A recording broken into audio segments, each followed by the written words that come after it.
ዝኸበርኩም ሰማዕትና ኣብ ናይ ሕጂ መደብና ብዛዕባ ኤምሬትስ ኣብ ዞባ ቀይሕ ባሕሪ ትኽተሎ ዕናዊ ፖሊሲ ዝምልከት ብሓፈሻ ብፍላይ ከዓ ምስ ኢትዮጵያ ብምልፋን ትፃወቶ ዘላ ኣሉታዊ ተራ ዝምልከት እዩ። በዓል ክሳብ መጨረሻ ክሰምዑ ከዓ ብክብሪ ይዕድመኩም። ብተወሳኺ ነቲ ትገብሩና ዘለኹም ደገፍ ሳብስክራይብ፣ ሼር፣ ላይክ ከምኡውን ትህቡና ዘለኹም ሃናፂ ርእቶታት ምስጋናና ልዑል እዩ። እቶም ሳብስክራይብ ዘይገበርኩም ሳብስክራይብ ንክትገብሩ ብኣኽብሮት ንሓተኩም። ሰናይ ምክታል። ጅቡቲ ካብ ሰነ 2000 ኣትሒዙ ዱባይ ፖርት ዲቨሎፕመንት ዲፒ ወርልድ ዝፍለጥ ናይ ኤሚሬትስ ምስ መንግስቲ ጅቡቲ ን20 ዓመት ዝፀንሕ ውዕል ብምግባር ነቲ ወደብ ተረክቦ። በዓል መዚ ወደብ ጅቡቲ ኣብ ሓምሊ 2011 ብምክንያት ምቅያር ናይ ምሕደራ ቅርፂ ምስ ዲፒ ወርልድ ዝነበሮ ውዕል ከም ዝሰረዘ ኣፍሊጡ። እቲ ምቅያር ቅርፂ ድማ ብምክንያት መንግስቲ ጅቡቲ ንኮንቴነር ተርሚናል ዶራለህ ብምህጋሩ ዝሰዓበየ ነይሩ።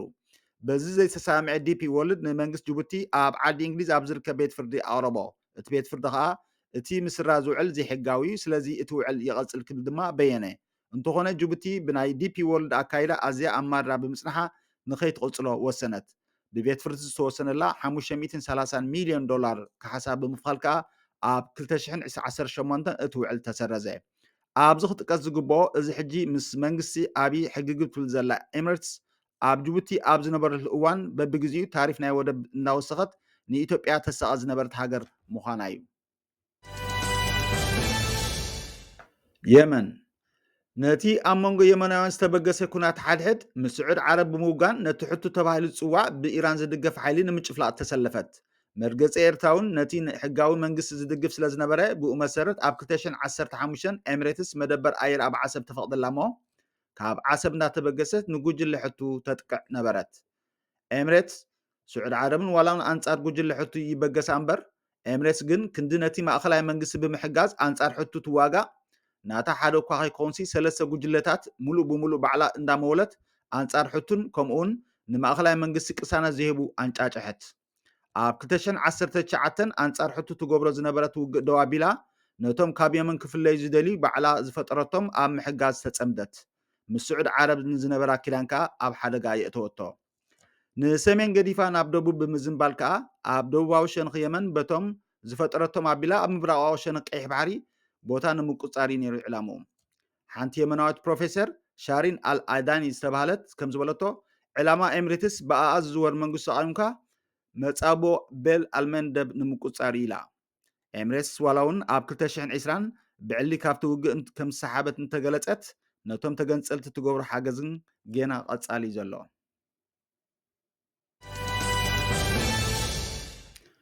ሶማሊላንድ ሕቡራት ዓረብ ኤሚሬትስ ሽውሃት ንምቁፃር ማያዊ ባሕሪ ቀይሕ ባሕርን ህንዳዊ ውቅያኖስን ብምቕፃል ኣብ 2017 ምስቲ ጌና ብዓለም ኣፍልጦ ዘይረኸበ ካብ ሶማል ባዕላዊ መንግስቲ ዝመስረተ ኣካል ሶማሊላንድ ውዕል ተፈራሪማ። ሓደ ካብቲ ዝገበረቶ ስምዓት ከዓኒ ካብ በርበራ ናብ ዶባት ኢትዮጵያ ናይ መተሓላለፊ ኮሪደር ምፍቃድ ዝብሉ ይርከብዎም። ብምቕፃል ካብ 11 ሚእታዊት ክሳብ 19 ሚእታዊት ዝበፅሕ ብርኪ ናይቲ ወደብ ንኢትዮጵያ ክሸጠላ ተሰማምዐት። እዚ ቀዳማይ ሚኒስትር ኣብይ ኣሕመድ ኣብ ስልጣን ምስ መፀ ምዃኑ እዩ። ኣብ ግዚኡን ብመራኸቢ ብዙሃን ኢትዮጵያ ይጋውሕ እምባሩ ናይ ቀረባ ተዘክሮ እዩ። እንተኾነ መንግስቲ ሶማል ብዘስምዖ ሓያል ተቃውሞ ንኢትዮጵያ ክግበር ዝተሓስበ መሸጣ ብርኪ ፈሺሉ። ገለ እውን ኣብ ውግእ ትግራይ ዓቕማ ስለዝደኸመት ክትከፍል ስለዘይከኣለት ዝብሉ ኣይተሰኣኑን። ብተወሳኺ ክልተ ሲሶ ናይቲ ዝውሃብ ኣገልግሎት ናብ ኢትዮጵያ ዝቐንዐ እዩ። ወደብ በርበራ ካብ ኣዲስ ኣበባ ኣብ 900 ኪሎ ሜትር ርሒቓ ትርከብ። እቲ ኣቀማምጣ ናይቲ ወደብ በርበራ ግን ንቀይሕ ባሕሪ ተፅዕኖ ንምፍጣር ምቹእ ስለዘይኮነ ናብ ካልእ ቆሊሕ ምባል ኣያቋረፀትን። ናብታ ትቕፅል ግዳይ ኤሚሬትስ ዝኾነት ሃገር ንርአ።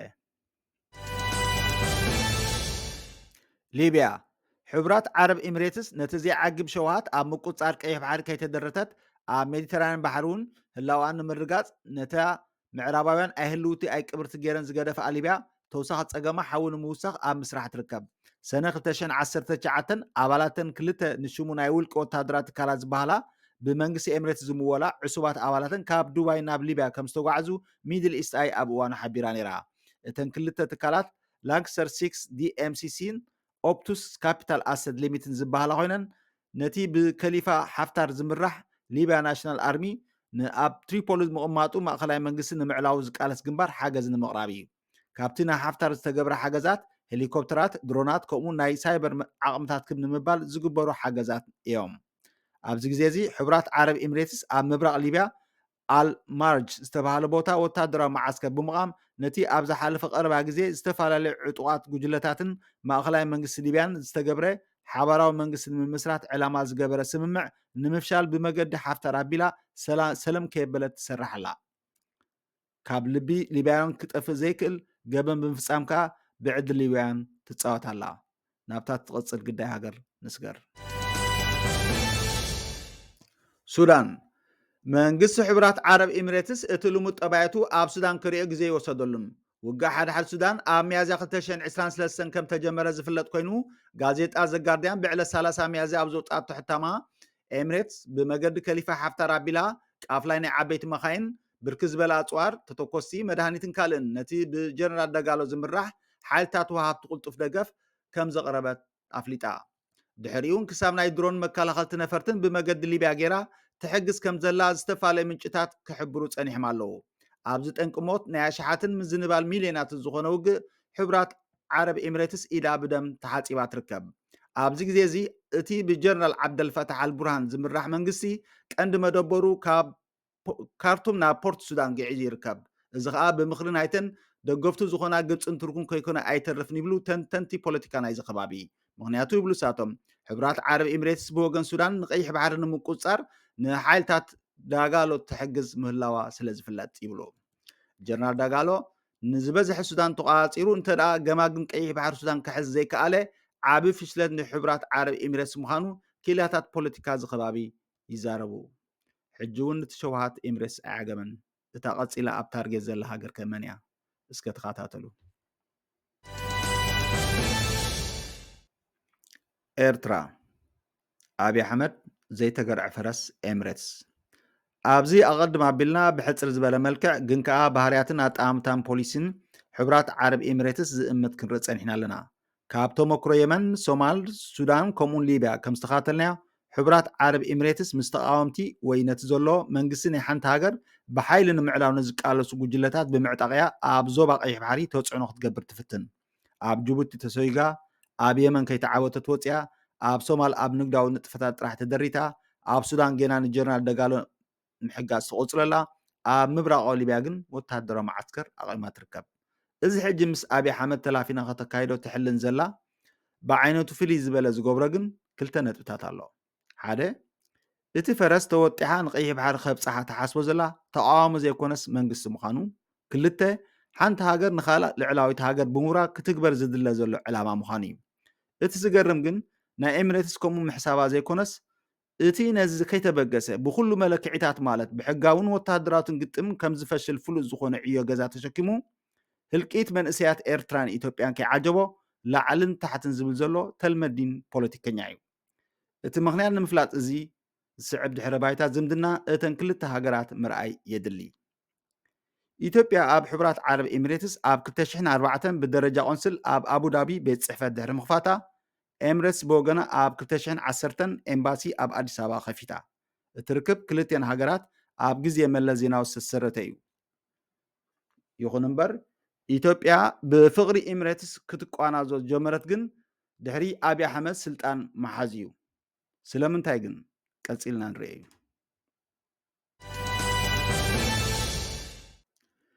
ኣብይ ኣሕመድ ኣብ 2018 ስልጣን ኣብ ዝሓዘሉ ኣቡዳቢ ንመንግስቲ ኣብይ ናይ 3 ቢልዮን ዶላር ናይ ሓገዝን ወፍርን ጌራትሉ ብተወሳኺ $1 ቢልዮን ንሕፅረት ናይ ወፃኢ ሸርፊ ንምቅላል ናብ ካዝና መንግስቲ ኢትዮጵያ ኣቐሚጣ። ሓደ ካብቲ ኣቡዳቢ ወፍሪ ክትገብረሉ ተሰማዓትሉ ከዓ ምምዕባል ወደቢ ይርከቦም። እዚ ዘረዳእና ድሕርቲ ኣብ መንጎ ኤርትራን ኢትዮጵያ ዝተፈጥረ ናይ ሰላም ሃዋህው ወደባት ኤርትራ ከም ዝጨበጠን ገይሩ ይሓስብ ምንባር እዩ። እቲ ኣተሓስቡ ሕጂ በትሪ ስለ ዘዋጣወጠ ዘይኮነስ ካብታ ንፓርላማ ሃገሩ ዘስማዕ ናይ መጀመርታ ዘረቡ ብዙሕ ዝጎደሎ መራሒ ምንባሩ ዝተጠራጠሩ ብዙሓት እዮም ነይሮም። መፅሔፍ ጋልፍ ቢዝነስ ከም ዝሓበረቶ ክሳብ ሕጂ ኣቡዳቢ ልዕሊ $5 ቢልዮን መንግስቲ ዝፈልጦ ሓገዝን ወፍርን ኣብ ኢትዮጵያ ጌራ ኣላ። ካብዚ ወፃኢ ቀዳማይ ሚኒስትር ኣብይ ዝሰርሖ ዘሎ ቤተ መንግስቲ እውን ብኤሚሬትስ ዝተመወለ ምዃኑ ብሰፊሕ ዝዝረበሉ ጉዳይ እዩ። እቲ ዘገርም ብዛዕባ እዚ ባይቶታ ሃገር ከም ዘይተሓበረ ዝግበር ሓገዝ ምዃኑ እዩ። ቀዳማይ ሚኒስትር ኣብ ቅድሚ ባይቶ ቀሪቡ ንዓኹም ዝምልከት ኣይኮነን ኢሉ ክነሱ ቆርጢሞም ማስቕ ምባሎም እዩ። ኣብታ ሃገር ባይቶ ምህላው ፅቡቅ እኳ እንተኾነ ካብ ንፉዓት ኣጣቃዕቲ ንፉዓት ተኻታዕቲ እንተዝልወጡ ግን ንህዝቢ መርበሐ ነይሩ። ብዛዕባ እቲ ንቤተ መንግስቲ መስርሒ ከባቢ 10 ቢልዮን ዶላር ዝበፅሕ ባጀት ሓደ ኣባል ባይቶ ብዛዕባኡ ኣፍልጦ እንተለዎ ንሚኒስተር ፋይናንስ እታ ሃገር ኣብ ዝተወከሰሉ ግዜ ኣብ ናይ መዛግብቲ ኣብ ናይ መንግስቲ መዝገብ ምዝጉብ ከም ዘይኮነ ሓቢሩ ነይሩ። እዚ ከዓ እቲ ኣብ መንጎቶም ክልተ መራሕቲ ዘሎ ውልቃዊ ምዃኑ እዩ። ብዝኾነ ምክንያት ኣብይ ካብ ስልጣን ኣብ ዝእለየሉ እዋን ዝቕፅል መንግስቲ ብዛዕባ እቲ ዕዳ ተሓታቲ ከይከውን ይኽእል እዩ።